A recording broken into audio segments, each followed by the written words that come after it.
So content creating, was this started because you had these thoughts and you had your perspectives and you just wanted to share that? You throw some great ideas, and this is why I sought you out. Is what drove you into just saying, hey, I'm going to do this? Because it's a far step. I mean, I'm learning how much requirement is behind this. Really, it's a lot of work. Yeah, that's the thing. It is a lot of work because you got to be prepared. You got to do research. And, you know, if you interview guests and you're not doing proper research and you're winging your questions, eventually you're going to see that you're not really scaling it. Subscribers are not showing up. Right. People are not watching. Your content's not getting as many views as you wanted to get because there's a reflection of a lack of accountability and a lack of preparation. And you see a lot of people trying to wing creating content. Creating content is not winging. You can't just wing it and go in there and saying, hey, I'm going to create a video and I'm going to talk about something because my guys like the jokes I tell when I'm at the bar drunk.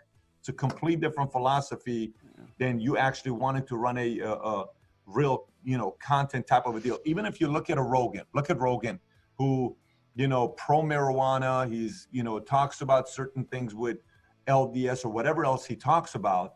The guy is extremely disciplined, he creates content regularly, he's interviewing regularly, he researches regularly, he reads regularly, and runs UFC and is married with 3 kids and is still getting it done. Then you look at strong business people that they build an empire on a complete different side. You see the same thing as well. You see it with athletes who, like a LeBron, is a family guy, got the kids, got the businesses, got the movies, got the shows, got the game, you know, got a social side. It's again, it all goes back to how big you want to build what you want to build. Now, as far as coming up with content, you take a sheet of paper. It's very simple. Take a sheet of paper and a pen, write out things you're most passionate about, and write out things that you know a lot about. So what do you know a lot about? What are you passionate about, right? So you write them out. You know, I'm passionate about this. A book I read 15 years ago written by a British diplomat is called Leaderless Revolution. And he says people typically start a revolution or a movement based on 3 things: what they hate, what they love, and what bothers them. So if you make a list and you say, okay, what do I hate, what do I love, and what bothers me? I can't stand it when this happens. I can't stand victimhood mentality. I hate being broke. I love kids. I love dogs. I love comedy. I love entertainment.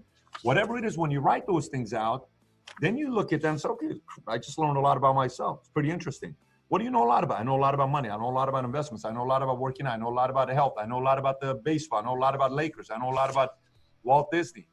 Based on that, if you can combine those together with some kind of a value in entertainment, now you're going to find an audience. So that's one way to go about creating content. How do you select your guests? I know you've got a great panel. I mean, you've gone through quite a few, but what criteria, like what makes you say, hey, I want to go after this person, or hey, I want to talk with this one? I'll tell you the mistake I made. I made the mistake of going after guests that I thought other people were interested in and never did well because I interviewed an astronomer, somebody who was an astronaut one time.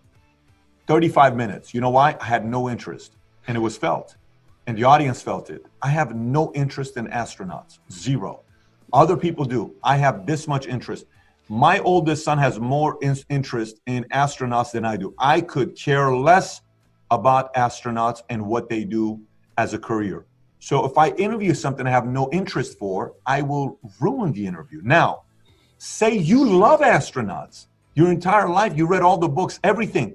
You would crush me in an interview on the topic of astronauts because I don't have any interest. So now if I go out there and interview the mob and I interview mobsters, now you may say, I would never interview a mobster. Well, I grew up watching all the mob movies, right? Yep. And I grew up in the streets, so there's certain parts of it that kind of interest me. So when I do the interviews, for me, I'm very interested in doing a mob interview. So what happens? The audience feels it. It gets tens of millions of views. Then there's other people that are also interested in that topic because they like the way how I interview deep in the topic of the mob, right? Yeah. So the moment I realized the people I need to interview are people that I am interested in and topics that match what I'm interested in. If I put those two together, then you get results. Yeah, because you being the interviewer, you have a responsibility to flow this thing, you know. Exactly. Well, I hope you guys enjoyed this short clip from our Patrick Bet David interview. If you want to see more like this, click right here. If If you'd like to watch the entire interview, click right here.